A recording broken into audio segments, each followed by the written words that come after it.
Only learned once. You only learned once, so you did it again. No. It only took or once sorry, for you like to it learn. only took Yeah. once for me to learn. Yeah. You learned fast. Is what Sebastian, on the other hand, I'm saying. He's a slow learner.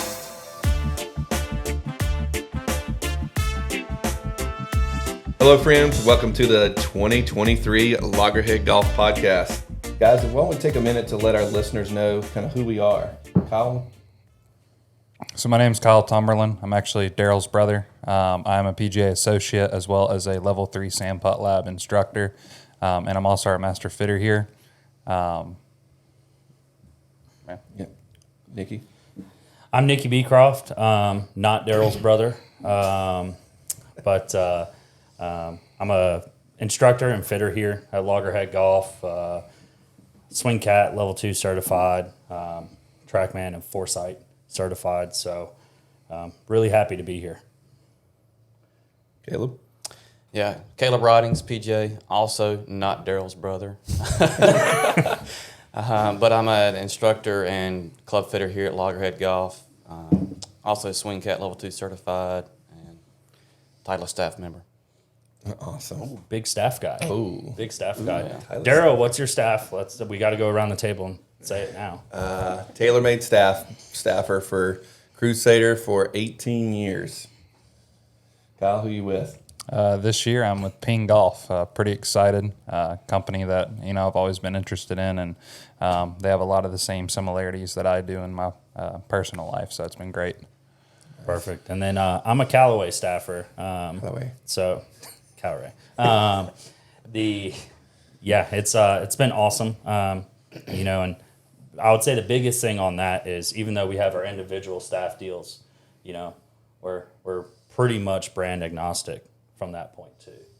Every company's making great product, and obviously we'll elaborate that on future episodes. But Caleb brought it up, so I figured we all mention who we show our own affiliation to. So. Absolutely.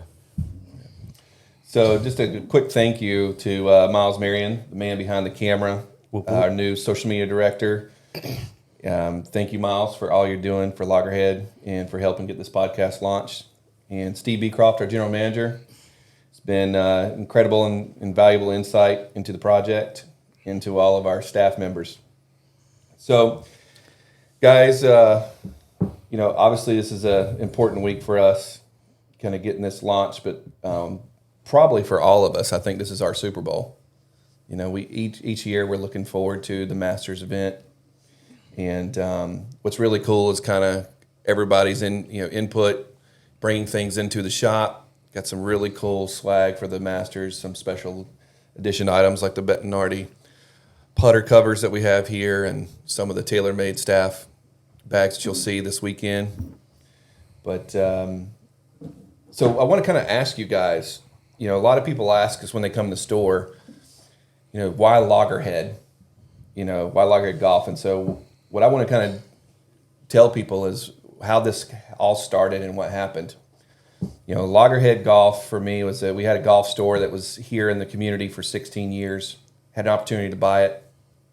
And behind the initiative of what we were doing besides club fitting and teaching and the retail aspect, I wanted to have something that gave back to the community. And for me, growing up near the coast in the summertime, spending time with my grandfather and Citro research, it really kind of made me draw to the community and give back through Citro research by implementing things with the Citro Hospital in Topsail Beach and Fort Fisher Aquarium. And so that's how we got our logo, actually. And we're really proud of it. And our support to the First Tee in Wilmington here is a big part of our company. And so what I'd like to kind of go through is kind of what Loggerhead means to each of you. Kind of be my first question, and why you guys joined the team. Yeah, I think for me, it's not scripted here. I'm able to be my own person, be honest with the customer, and not have to worry about, if I tell them not to buy a product or encourage them to buy a product, there's no repercussion for that because I know I'm going to be honest. And I feel like there's a lot to be said for that in today's world that we're in as far as for selling clubs, fitting clubs, is there's not a lot of honesty out there. And here, not only do we get to do that every day, but we also get to do it outside these walls, whether it's with First Tee or helping with other organizations. Nick, what do you think? I mean, biggest thing for Loggerhead for me is, I just came aboard, to help out and transition coming from the green grass side of the business. So, when I'm just around for the winter and helping out until I have to go back to the mountains for the summer, I ultimately told myself, why am I leaving this place? Work atmosphere is awesome. And then not only that, getting to help new people every single day. And then our returning customers, I mean, they're awesome, but you're doing something different every single day. And ultimately you can't ask for much more as a golf professional.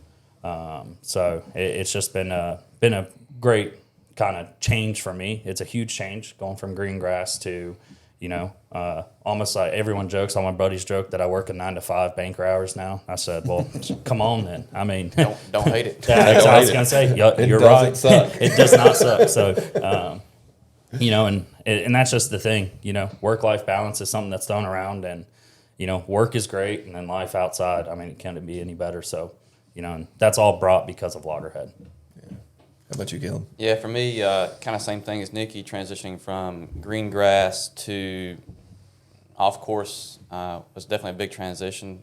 That first day when we went to Pine Valley and all played golf, had a good time, enjoyed the crew, we had good camaraderie.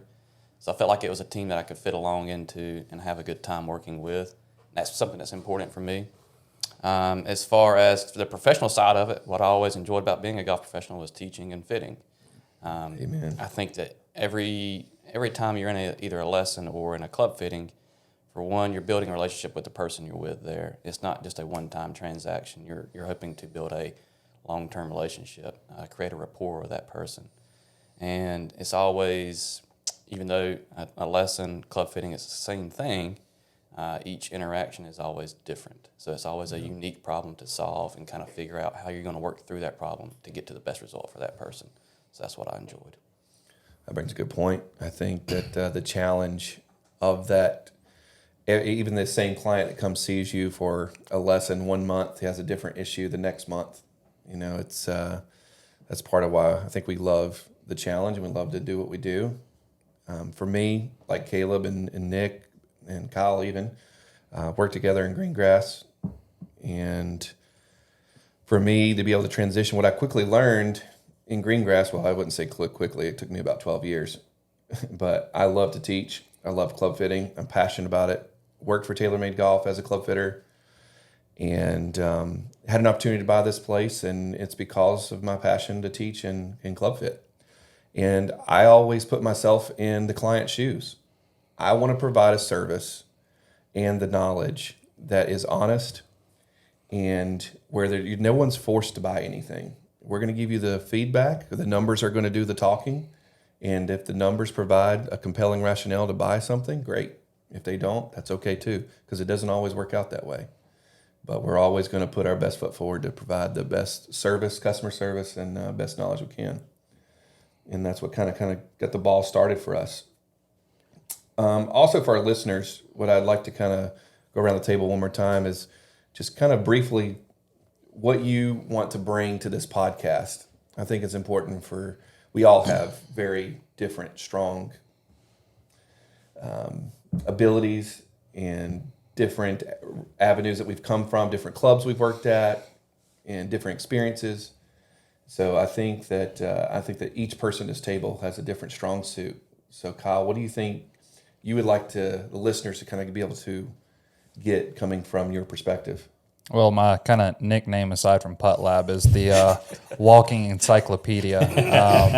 So That's true. I try to always do the research either before a product comes out or shaft or head, grip, anything. And if you go on YouTube currently, there's a lot of content out there, but a lot of it is very one-sided and biased. So I would like to bring a refreshment to our industry of providing just the information itself without any bias into it. Because just like we alluded to earlier, every vendor that we have is good. We don't have a product in the shop that is inferior. Whether the driver costs $300 or $900, they're good. We just got to find the fit for you. So I want to bring the insight from the, club technology and equipment side of it without having to hide behind a bias. So I'm really excited for that. Yeah, I mean, I'll piggyback off of Kyle. I think that's what makes us different. We're not forcing a sale. And I think what the overall golf market on the media side is missing right now is an unbiased opinion, right? Now, we all have our own affiliations to a certain company, but if you watch any video, listen to any, other podcast, they're going to say this driver's the best. That does not matter for the consumer at all. It's what's best for the consumer. And that's what we do here at Loggerhead. So, and I think to the podcast, I have enough experience working with so many different people. I think if you come into our store, no matter who you work with, someone's going to be able to help you out with what you need or what your goals are for the game. And, and for this podcast, I want to kind of take my knowledge and expand on that aspect, now that you're going to be listening. So, just piggybacking off of Kyle there. I mean, because that's what we're all about. Yeah, I think just kind of alluding to some of the things that you said there, that what's right for the golfer is not necessarily the most expensive project. We have to, or product, I should say. It's about what fits within their budget. So we kind of ask the right questions because not everybody can afford a $600 driver, So I think we have the products that we offer here. We have something for everyone. Yeah. So Caleb. Yeah, for me, obviously I hope to bring some insight to club fitting and teaching from my experiences in that. But for me, especially I think club fitting and teaching are both, they have a lot more spotlight and especially social media the way it is today. However, as popular or as much traction as what club fitting and instruction are gaining, there are still golfers out there who are a little bit hesitant to get fit for golf clubs. Why do I need new golf clubs? Why do I need to get fit for them? Or why should I take a lesson? So my goal would be to help some of those golfers who are hesitant to come in and get fit for golf clubs or to take instruction to feel comfortable with us. We're normal people too. We're not scary. You can Absolutely. actually, it's pretty fun to take a lesson or to get think fit for I've golf tried clubs. that. Yeah. So Well, I think that's the cool part about us starting this podcast for the first time. It's giving everybody accessibility to a golf professional. correct. Even if you're in California listening, you can call in and ask us questions. You can email us questions, and we are going to be your golf pro. You may not have one locally, so we're just, for the first time, providing that service to where you're getting into golf because of what's happened during the last 2 years, and you don't know where to start. Ask us. We're the golf pros. I mean, I'm like Deion Sanders. I'm not hard to find.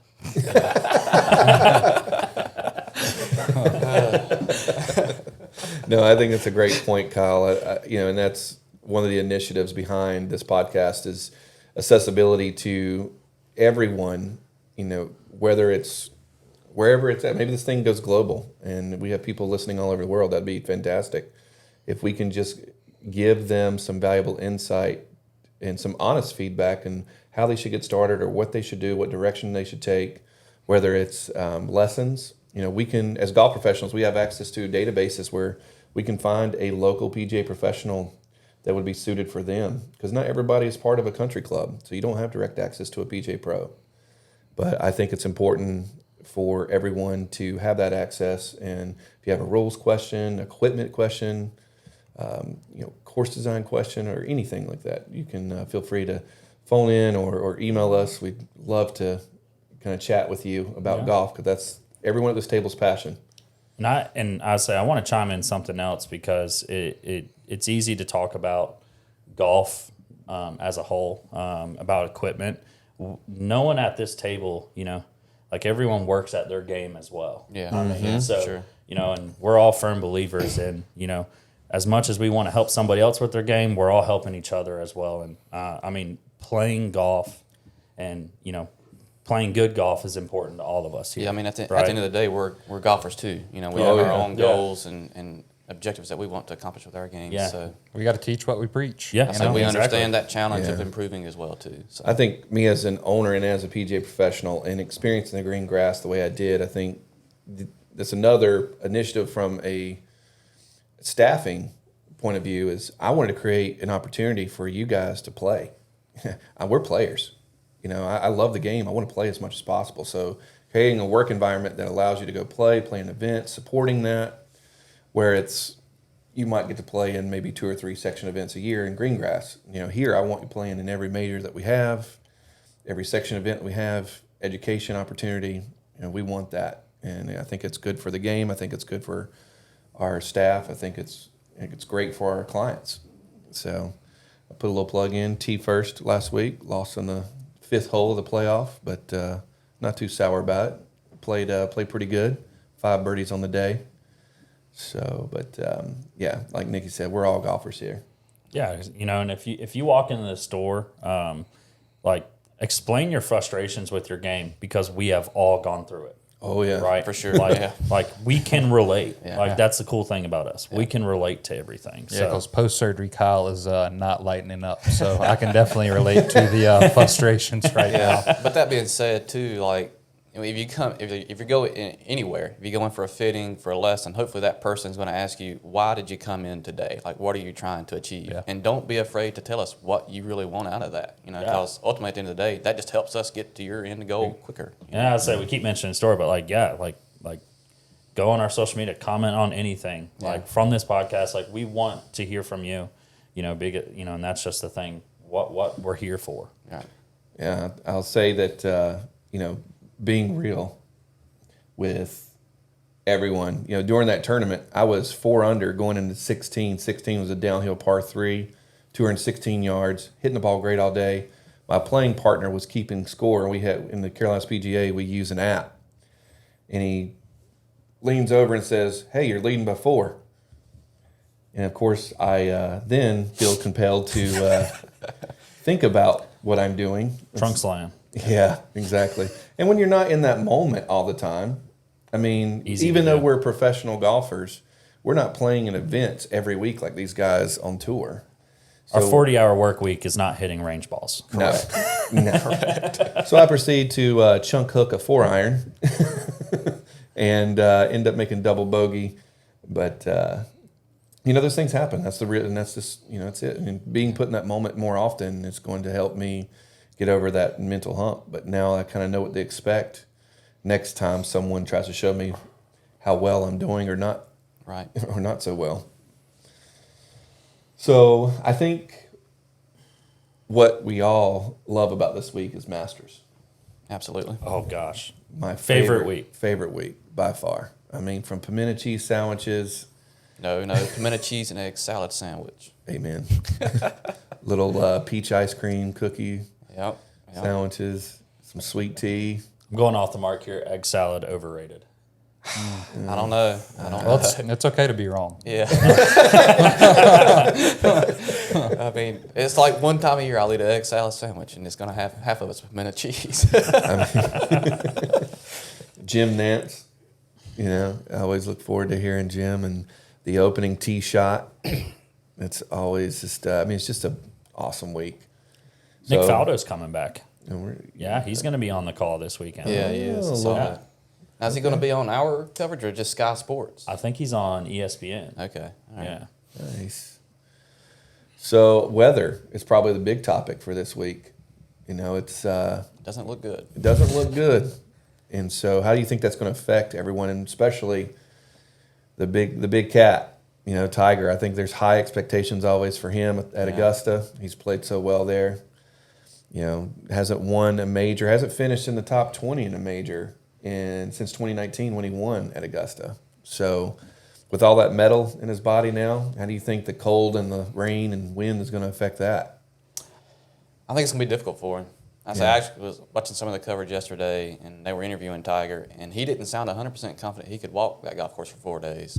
So he doesn't even know if he can play it 4 days. Well, I think, they gave him the quote where he's like, the game's better than it was 2 years ago, but I just don't have the ability to walk. I was going to say, like, from a playing golf standpoint, I think he's perfectly fine.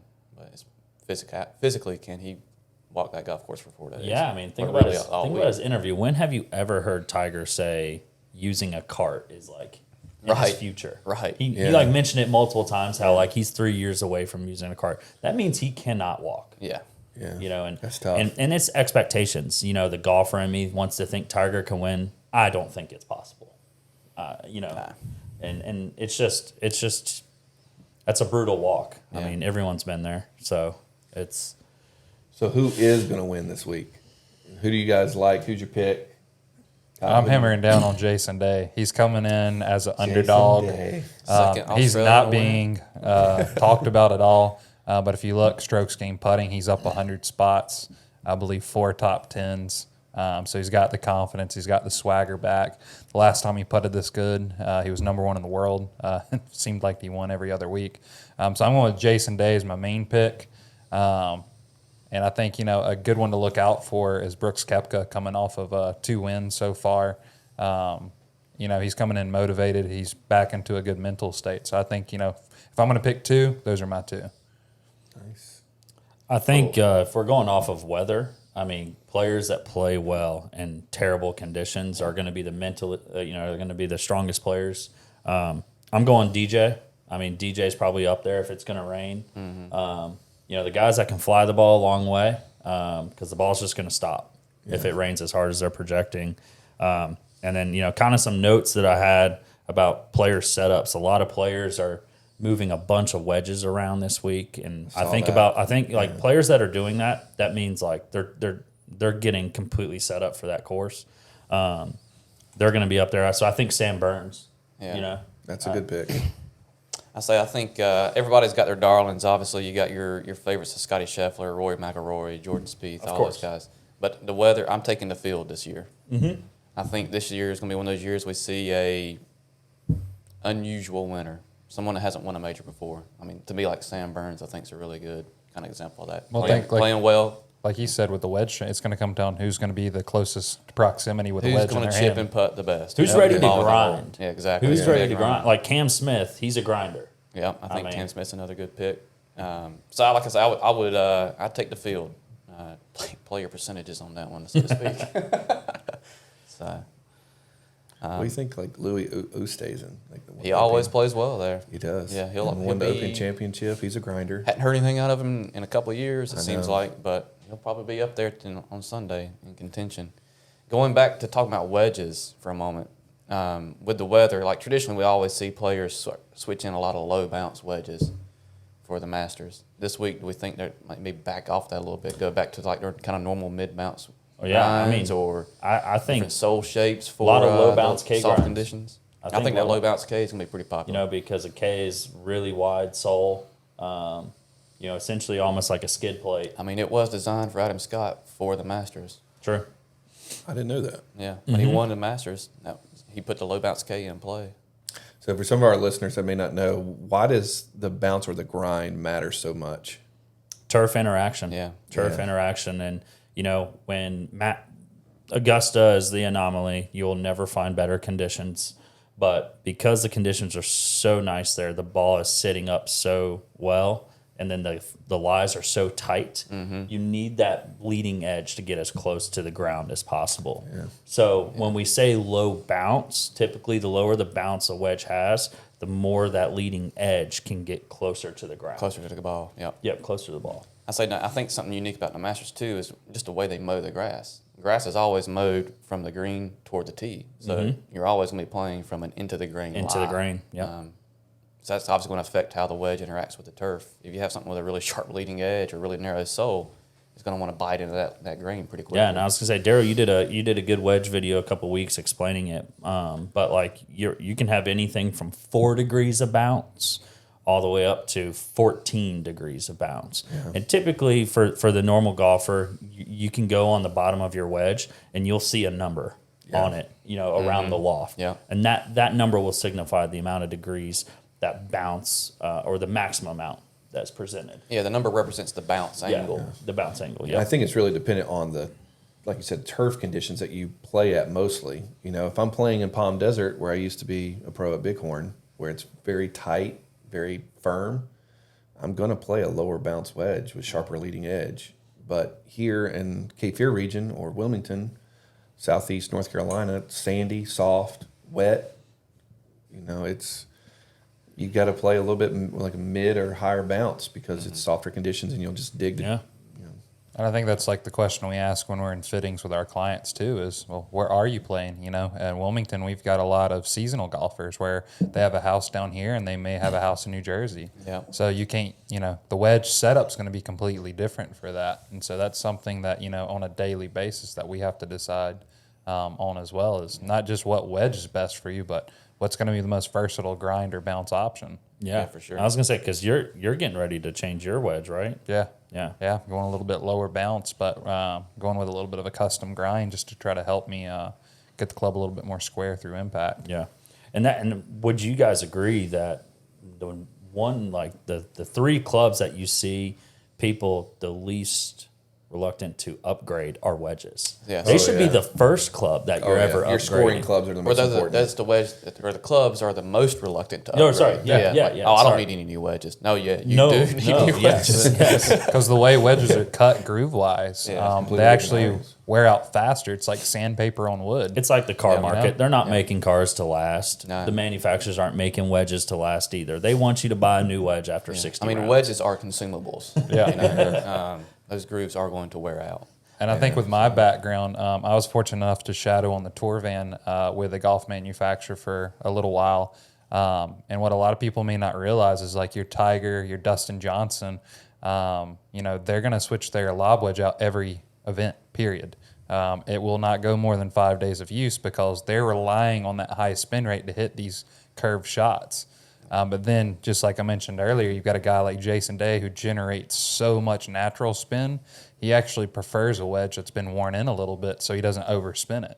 Because that's something that we'll see as a player will hit it within a foot, and then they've got a 25, 30-foot putt because they've overspun it. I say I'm definitely someone that prefers having a little bit of like I call them broken in grooves.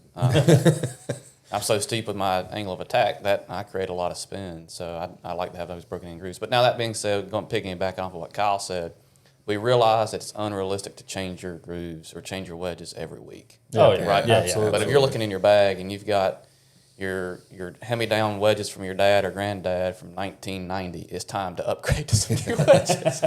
I mean, a good rule of thumb is, you know, depending if you're playing once a week, twice a week, you probably need to do it every year. Yeah, every You know, season. every Yeah. season. But you if know? you're if you're playing 4 times a week, you need to get Every 6 months, maybe. I would say you're every season, right? Yeah. I mean, Or the- just have a practice set. Yeah. And Yeah. not Yeah. use your gamer set when you're out there on the range for an hour grinding. Have some practice wedges.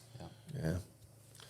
That's a good point. What we got on the range here, McIlroy? I was gonna say, what do we Rory. think? What do we think about him? Yeah, I guess Is he- he's a really good topic. Well, he's Career got a new Grand driver in the Slam, bag, you know? yeah. Drove the ball well last week at the Dale match play.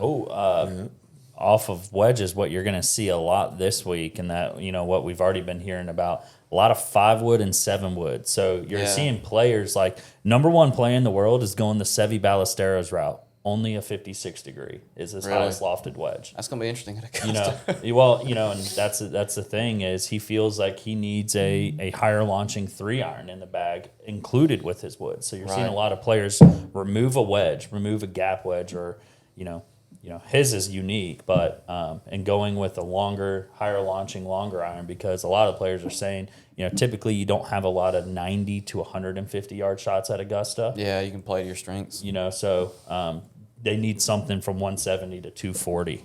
Yeah. Which, you know, if we're going off of people that are the best players in the world from those distances, that guy on the TV is definitely, Rory's definitely up there. He's good with his You know, long clubs. That's I just, for sure. and this will be, you know, kind of more of a topic for another day, but it goes on expectations. His tough thing is expectations. You know, he's been how many years now where he just needs Been this, close. Yeah. just needs this for the Grand Slam. I Yeah. think it's like 9 years. Well, when did he win because the last major he won was the British. That was at Liverpool, right? I think so. Yeah. So what year was that in? I don't know. Miles, can you help I was us going to out? say, with Miles, we need some back. that? I mean, I think It's been a few years, and obviously that expectation or that anticipation of when am I going to complete the Grand Slam, career Grand Slam, it's building. It's getting harder and harder for him each year he doesn't do it. Yeah. You know. And it really narrows down to Saturday.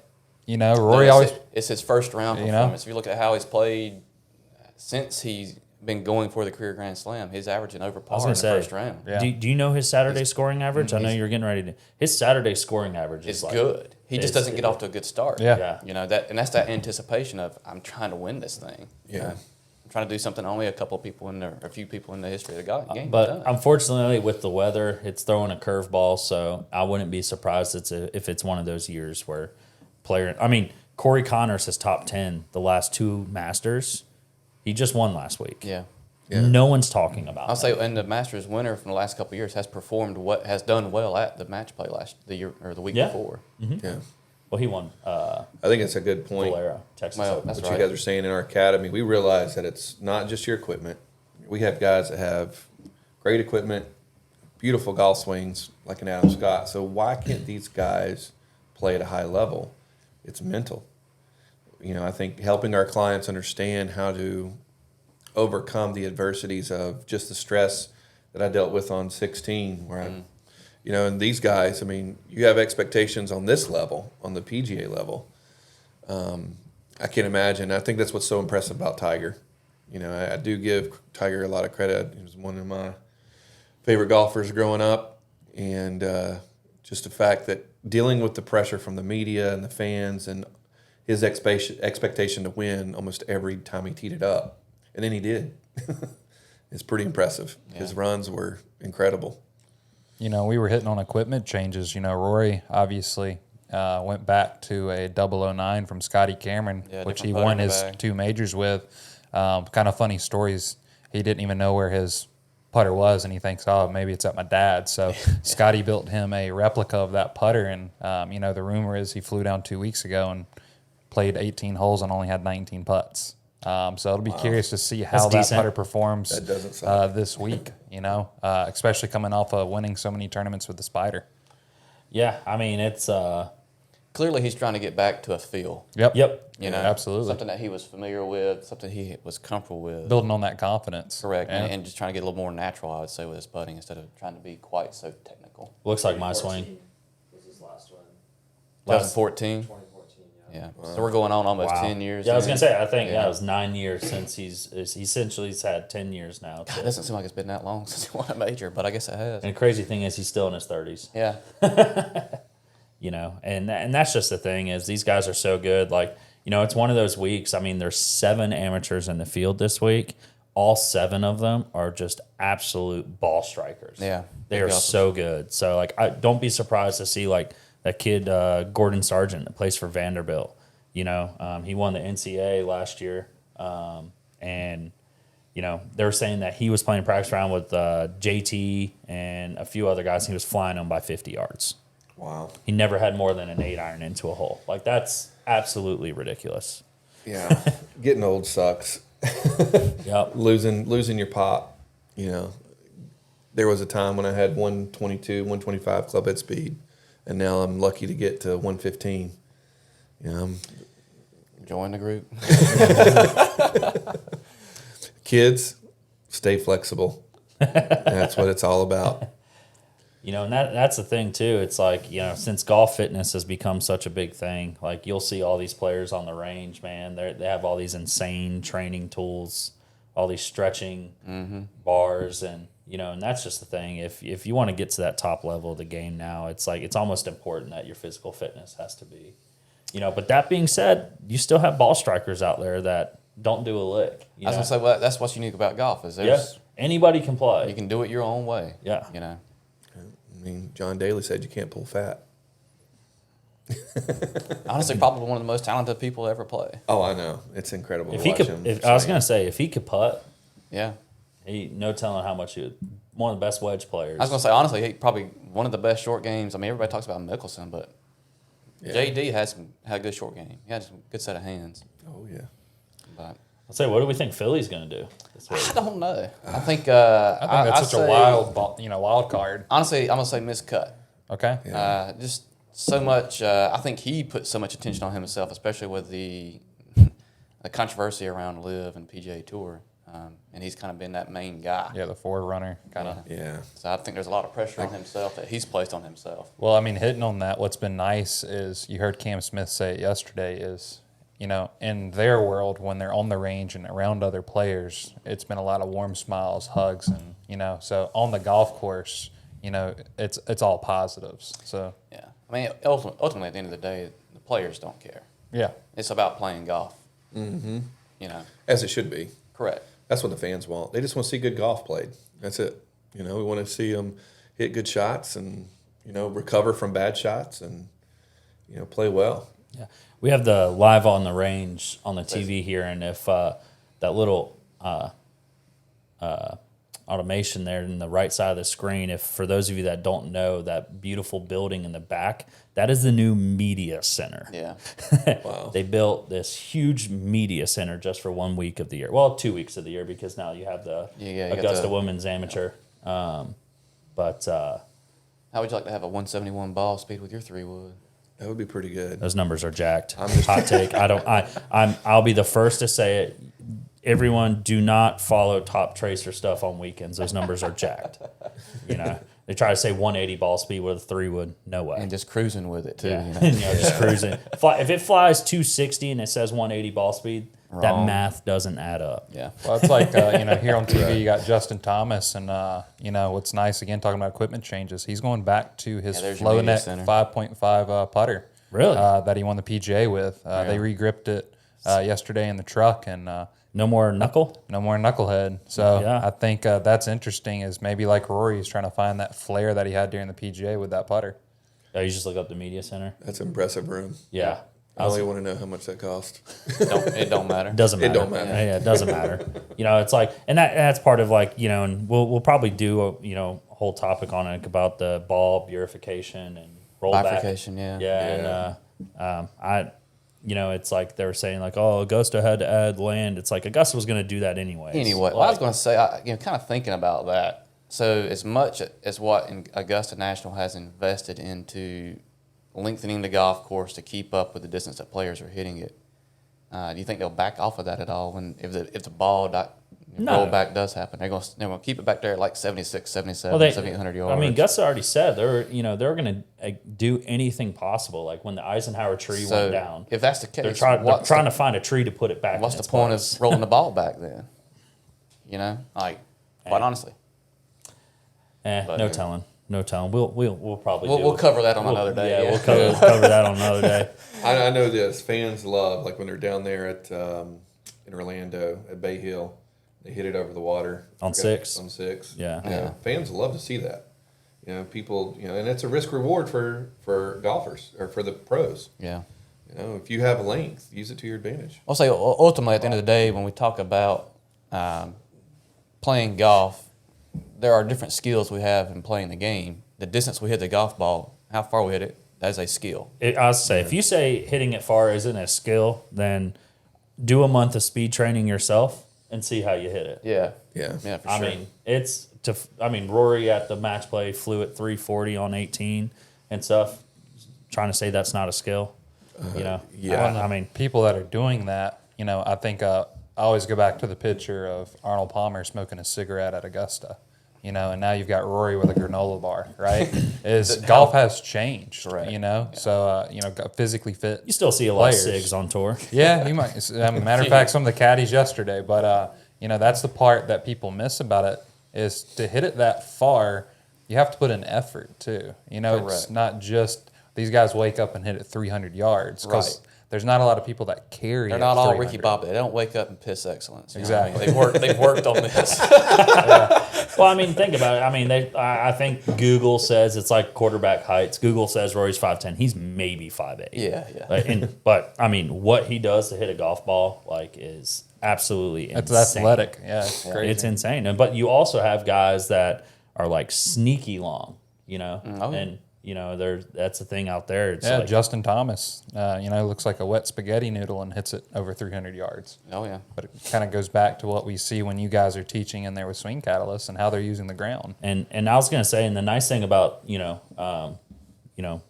plug a Masters app, but you could go in and look at the range and stuff, and and how important club fitting is, and what we do is that none of these players are playing something in their bag that they don't feel is 100% right for them. Right.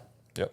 They And put that- the work in to make sure it's dialed. Yeah, trust and that's the biggest thing. So if like you really want to take your golf game seriously, and the biggest thing is a lot of the stuff they have you can't and can't get your hands on, But what you can get is a quality fitting Yeah. to know that you're going to be in the right setup, and that's just the biggest thing. You can go online and do all these questionnaires about what club may work best for you. You have to swing it. At the end of the day, it's not something you can do with AI. Yeah, No. not virtual. You got to have a human there. My 115 miles per hour is much different than the 3 of yours. Yeah. We Oh, yeah. all swing it at about the same, but it even though it comes out as 115, it is. I do not load that shaft the same. I was gonna It's say. completely different. Right, we're all around the same speed, but we all have very different ball flights. Well, and too visual, Yeah. There's certain things that I personally don't like the look of, so I won't hit it. It may be the best thing out there, but because I'm not comfortable standing over the ball, it's not visually appealing. I'm not going to hit it well because Like I I say, don't have now- that confidence. Well, that's part of that fitting process is finding out what that golfer, what they prefer, the look of, the sound, the And feel. this is the one tournament of the year where like players are actually stressing about it. Yeah. Everyone was gearing up 2 weeks ago for like their bags for this week. Rory had the driver, like he was snap hooking everything. was like, new He driver cut it today. down 44 inches, right? The standard, and for those of you that don't know, the standard driver length nowadays is 45 and a half or 45 and 3 I'll quarters. say most Yeah. everybody's right now is 45 and 3/4. Yeah, 45 Oh, and 3 yeah. quarters. Yeah. So, take an inch and 3/4 off, that's a lot That is on a a lot driver. for a But that's the driver. biggest thing. And that's Especially the when cool, the 3-wood's typically 43 that's the cool thing. You inches. come in, Right. we have those options. We can see, because a lot of the times people nowadays are playing too long of a driver shaft. Absolutely. 100%. So you're healing everything. And that's the cool thing about this tournament is they 100% tailored their bags to this tournament.